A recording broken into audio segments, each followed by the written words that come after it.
A recurring theme that we've seen over the course of this season 2 of Solving JFK is the impersonation of Lee Harvey Oswald. It's one thing for a witness to say that they saw a guy who they thought looked identical to Oswald when we know that Oswald could not have been there. Witnesses are sometimes incorrect about what they saw, especially what someone looked like. But that's not the situation for the impersonations of Oswald that we've seen so far. In many cases, the witnesses said that the man they identified as Oswald provided extra details to make it clear that if he wasn't really Oswald, he was trying to make people think that he was. So when we talk about Oswald impersonations, what we mean is people believing that the man they saw looked like Oswald, combined with some other unique identifying fact that's consistent with Oswald's life, like, for example, an ID card, his service in the Marines, or his time in the Soviet Union. In this episode, we look at the many impersonations of Oswald in the fall of 1963. Is there enough evidence to conclude that Lee Harvey Oswald was impersonated? In Dallas, Texas, 3 shots were fired at President Kennedy's motorcade in downtown Dallas. The first reports say that President Kennedy has been seriously wounded by this shooting. The flash, apparently official, President Kennedy died at 1 p.m. Central Standard Time.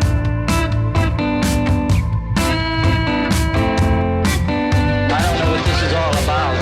Dallas police this morning resumed questioning the man they have formally charged with the assassination of President Kennedy. I'm just a patsy. The man is Lee Oswald. Was Oswald acting alone, or was he a member of a conspiracy?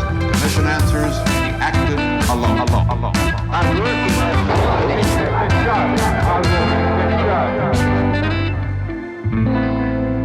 I'm just a patsy.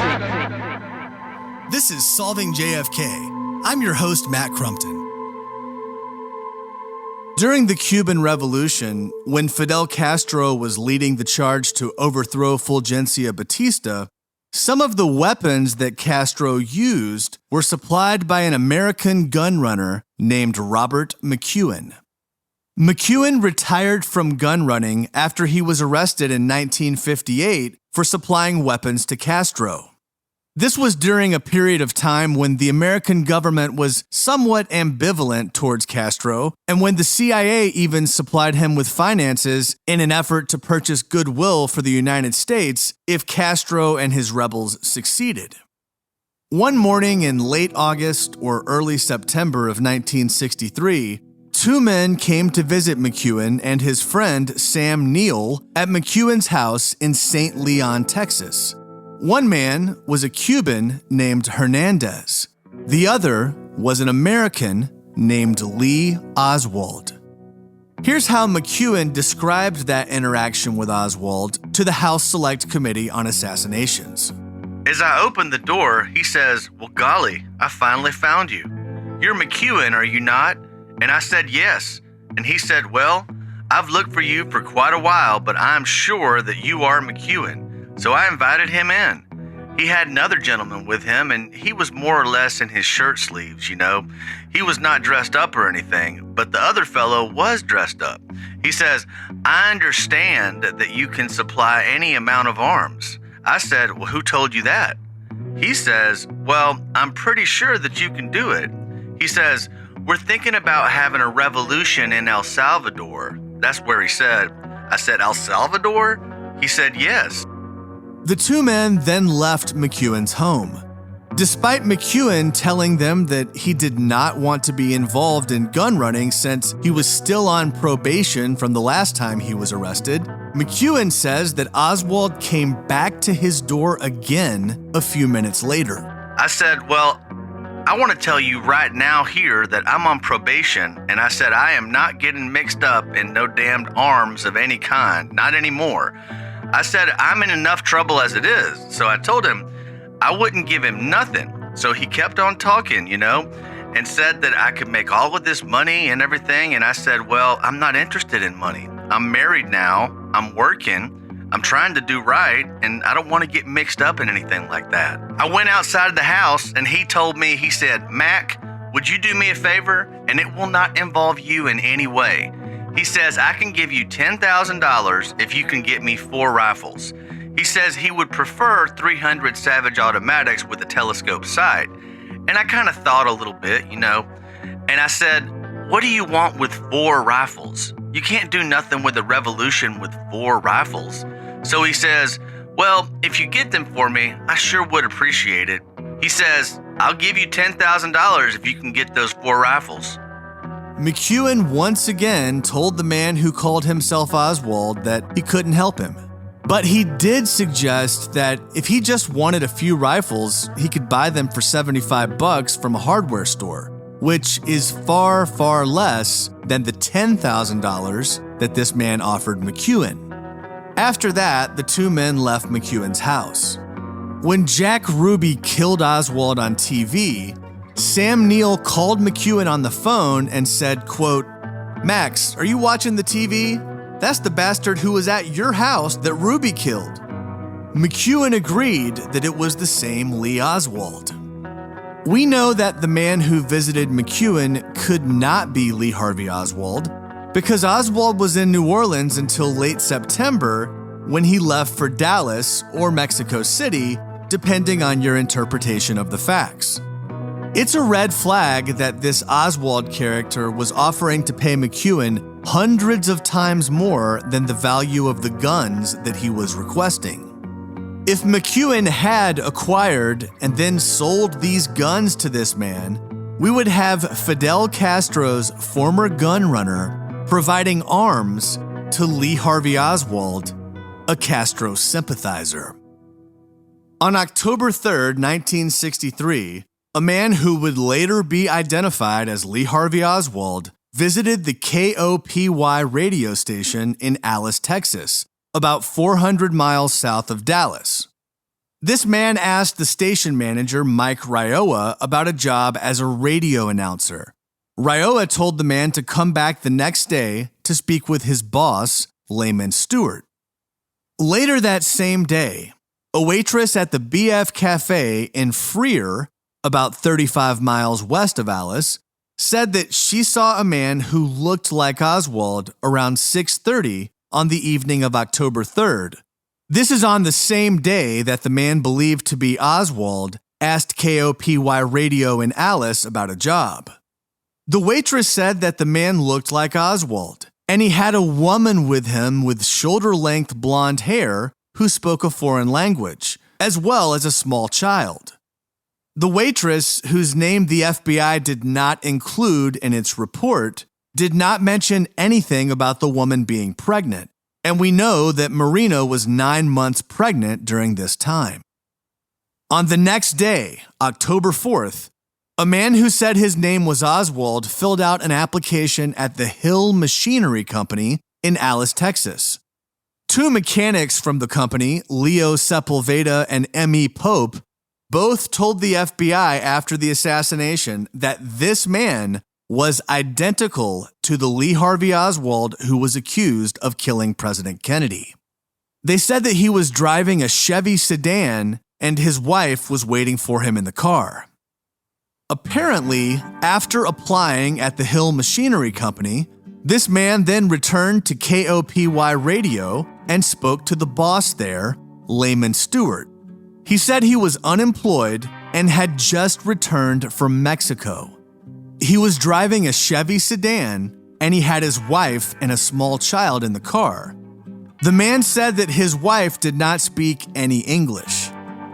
Stewart told this man that there were no jobs available at the station.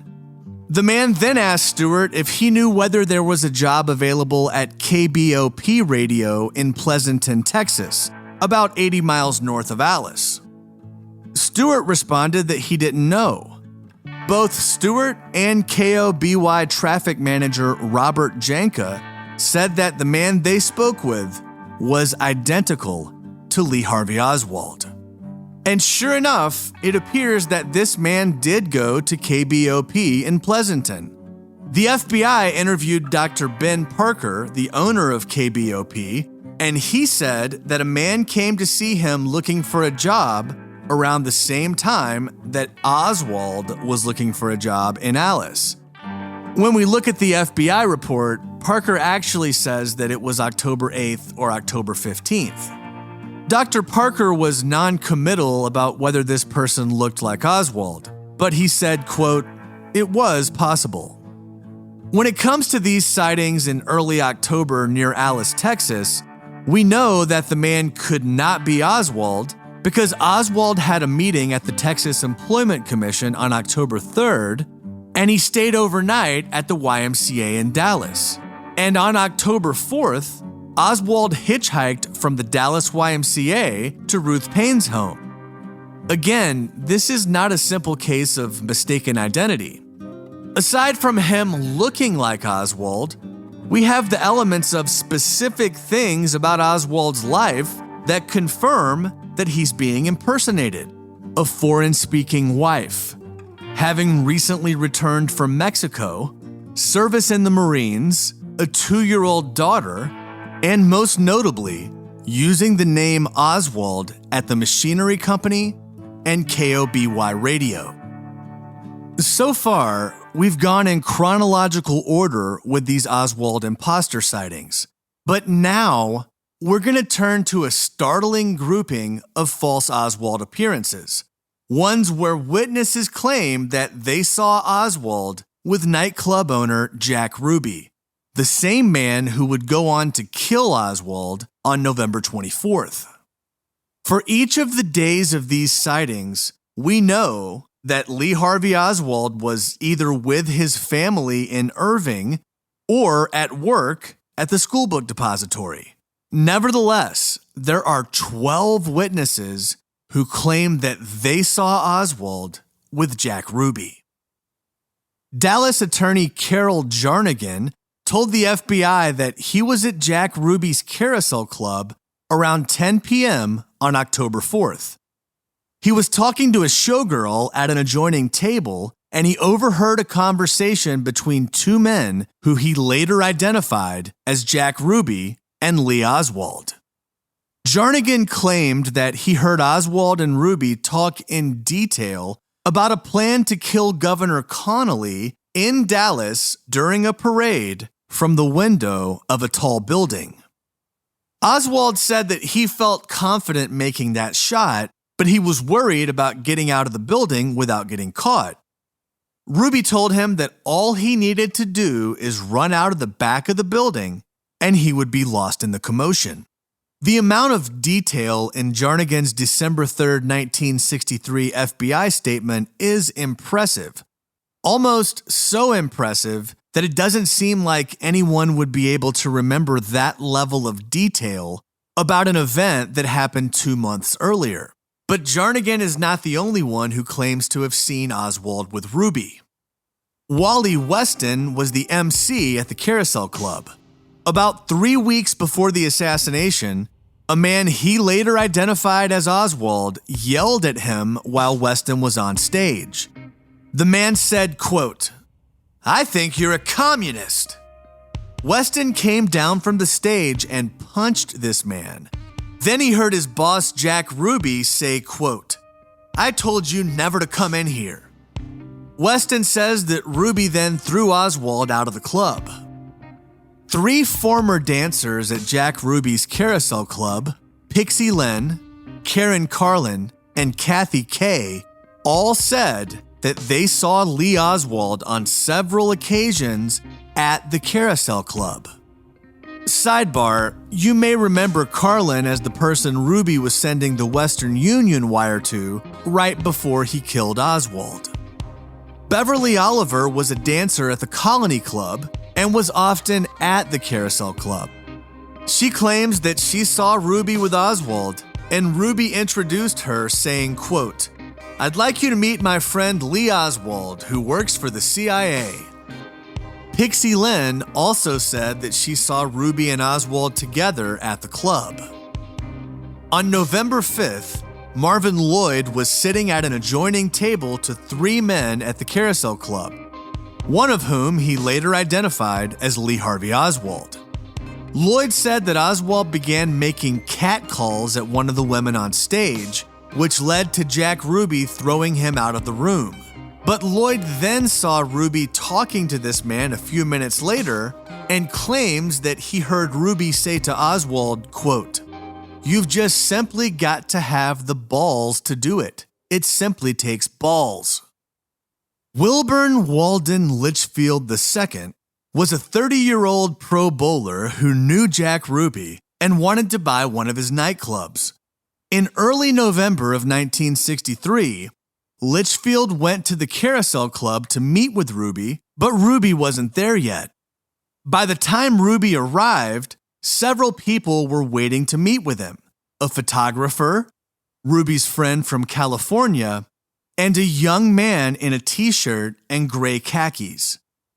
This young man met with Ruby for 15 to 20 minutes.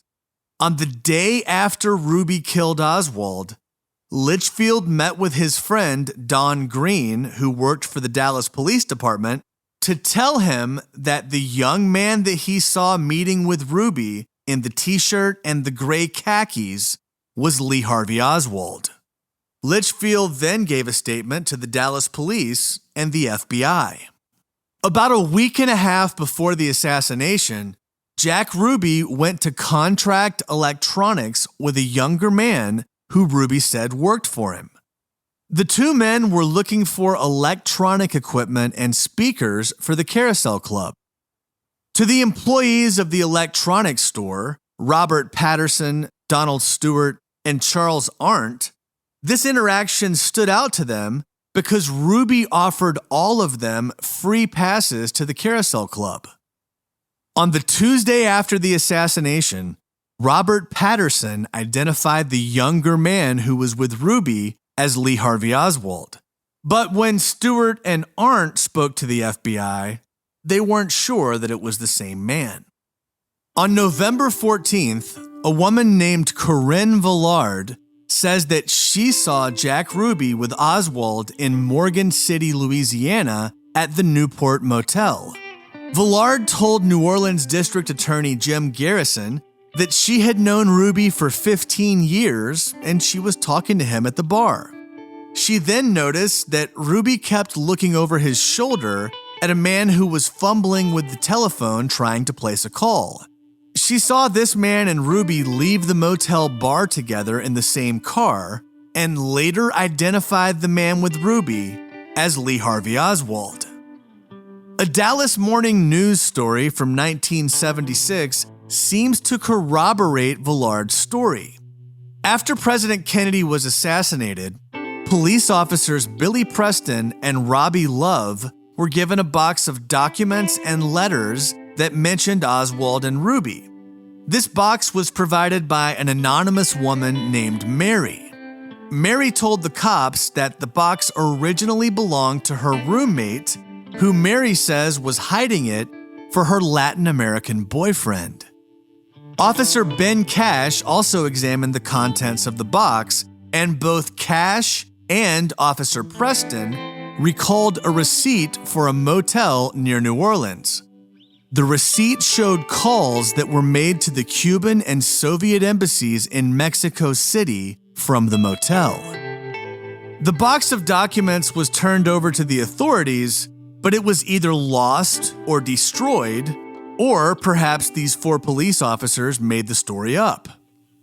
Officer Ben Cash told the Dallas Morning News, quote, "We kept quiet about all this. We figured it would be handled on a higher level.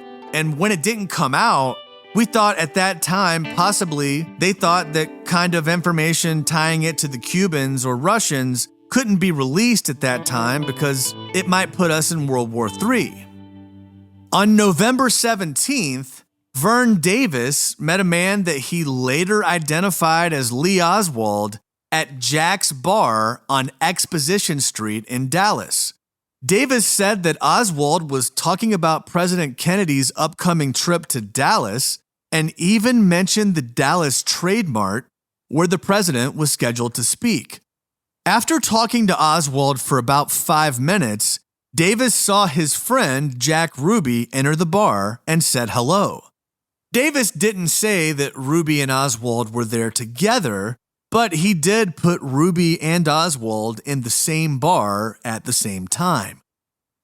On Thursday, November 21st, the night before the assassination, a young man knocked on the door of apartment 206 at 223 South Ewing. Helen McIntosh, a friend of the Southern Methodist University professor who lived at the apartment, opened the door.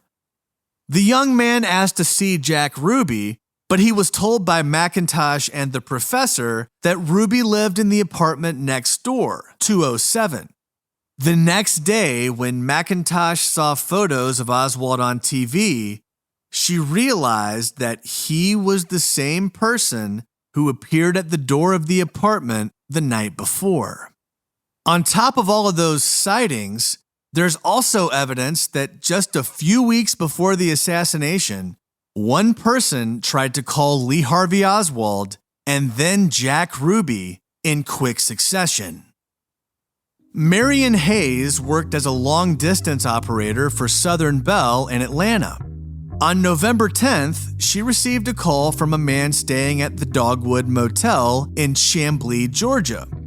The man was trying to call Lee Harvey Oswald in New Orleans.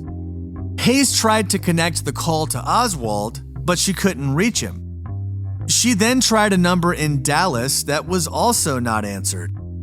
Shortly after handling the attempted call to Oswald, Hayes fielded another long-distance call from the same man. But this time, the man was trying to reach Jack Rubenstein in Dallas. But this call was also not completed. Around 1 a.m., Marian Hayes took another phone call from the same man at the Dogwood Motel. He used the same credit card and again placed a call to Jack Rubenstein in Dallas, which this time was successfully completed. In late 1963, James Martin, who managed Marina Oswald after Lee was killed, said that he met the manager of an Atlanta area motel in Dallas who told him about 2 phone calls that a guest made at their hotel, which would, quote, go down in history. When Martin tried to tell this story to the Warren Commission, Earl Warren ordered it stricken from the record, and the stenographic tape was destroyed on site. Laura Kittrell of the Texas Employment Commission first met Lee Oswald on October 8, 1963. At that time, she was talking to another applicant and Oswald overheard their conversation. He asked Kittrell if the woman he overheard had just said that she worked for Murray Schottner in California.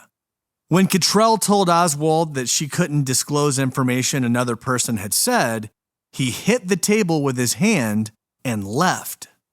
2 days later, on October 10th, Kittrell once again saw Oswald in the Texas Employment Commission office. She interviewed him for about an hour and 40 minutes. He talked about his time in the Soviet Union, including his job there, and that he had married a Russian woman. Kittrell filled out applications for Oswald for office work, warehouse work, and print shop work. Oswald returned on October 15th to meet with Kittrell for a third time so that he could have his job codes changed and take aptitude tests that would help him get a white-collar job, which is what he said he wanted. She tried to call Oswald at his rooming house to follow up, but she was told by the person who answered that he wasn't there. On October 17th, during a time that Oswald was working at the schoolbook depository building, Laura Kittrell says that a man came in claiming to be Lee Harvey Oswald. But this man looked more shaggy to Kittrell than the Oswald that she had met 3 times before. This man told Kittrell that he needed to have his job codes changed, which confused her because that's what she had just done for Oswald on his last visit 2 days earlier. The man claiming to be Oswald said that he had become a member of the Teamsters Union and that since union members don't have to take non-union jobs, he was filing his claim for unemployment once again. Laura Kittrell's ultimate conclusion of her interaction with this man is that the man was, quote, a fellow who was pretending to be the man whose wife had just had a baby and who had been coached upon how to answer certain questions which might arise, and who forgets a little later how he answered them or if he has. Kittrell added that, quote, in the course of the interview, I was struck with the thought that this man was not the person he claimed to be. There are also a few sightings of someone pretending to be Oswald in Louisiana when we know that he's really in Dallas working at the school book depository. Around 1 p.m. on Friday, October 25th, Aldine McGee showed an apartment in Baton Rouge to a man who identified himself as Harvey Lee Oswald. This man, who arrived in a vehicle that he drove, said that he had worked for a coffee company in New Orleans, had spent 3 years in Russia, and that he was a Marxist. Mrs. McGee saw the man's wife in the car and noticed that she was very pregnant. But we know that this woman can't be Marina because she already gave birth to Rachel Oswald 5 days earlier on October 20th. The man told McGee that he wanted to make sure that the apartment had good locks because he had a lot of guns. Another Louisiana sighting happened with James Gallagher when he told the FBI that he was at the Capitol House Hotel in Baton Rouge sometime in October of 1963 when he overheard a man say to others, quote, if we can't vote the man we want into office, we will vote him in with a rifle. When Gallagher saw Oswald on TV, he identified him as one of the people he saw. Gallagher told the FBI that the man who made the statement about voting with a rifle was Clay Shaw. On a Saturday morning in early November, doorman Leander Davey was looking to collect his paycheck from his boss at the Court of Two Sisters restaurant in New Orleans. He entered the storeroom and found that it had been converted into an apartment. Davey found his boss, Gene Davis, and got his paycheck. Davey claimed that Lee Oswald, David Ferry, and 4 other men that he didn't know were all there in this converted storeroom. These sightings of another person pretending to be Oswald continued right up to the day of the assassination. On Saturday, November 2nd, while Oswald was with his wife and 2 small children at the Payne residence, a man claiming to be Oswald visited Albert Bogard at the downtown Lincoln Mercury dealership to test drive a car.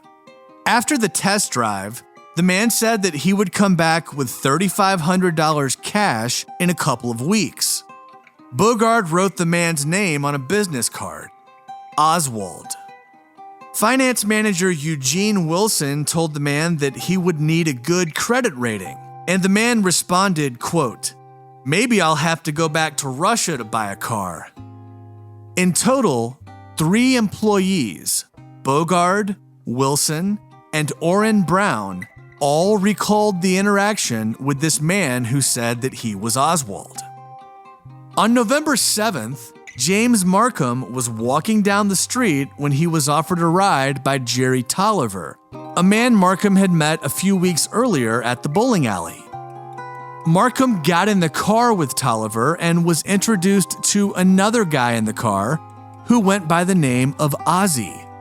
Markham saw Ozzie again several times. He recalled that Ozzie had asked him if he wanted to help him, quote, stun the nation by killing President Kennedy on his upcoming trip to Dallas. When Markham saw photos of Lee Harvey Oswald after the assassination, he recognized Ozzie as Lee Harvey Oswald. But Oswald's whereabouts were accounted for each time Markham claimed to have seen Oswald. By the way, this is the same Markham whose mother, Helen Markham, was the key witness for the J.D. Tippit shooting. Small world. Around the same time as the Markham sightings of Ozzie, Edith Whitworth claimed that a man she would later describe as being identical to Oswald visited her furniture store in Irving. She says that he came in looking for a gunsmith because there was a sign that said gun repair outside. Whitworth told the man that they no longer had a gun department. He then went to the car to get his wife and children and looked around for furniture. The man said that he would need some new furniture in about 2 weeks. Whitworth and her friend Gertrude Hunter, who was also there, began talking about the age of the baby. While the woman did not speak, the man translated for her in a foreign language. The man said that the baby girl was born on October 20th, which is the same day Rachel Oswald was born. Though this woman had a baby in her arms, she never showed the baby to Hunter or Whitworth. When Marina Oswald was asked about this interaction by the Warren Commission, she denied that it ever happened. As we discussed in Season 1 of this podcast, Oswald was also impersonated at the Irving Sports Shop when he drove there in the middle of the week to ask Dial Ryder to install a mount on a rifle. This was sometime around November 7th.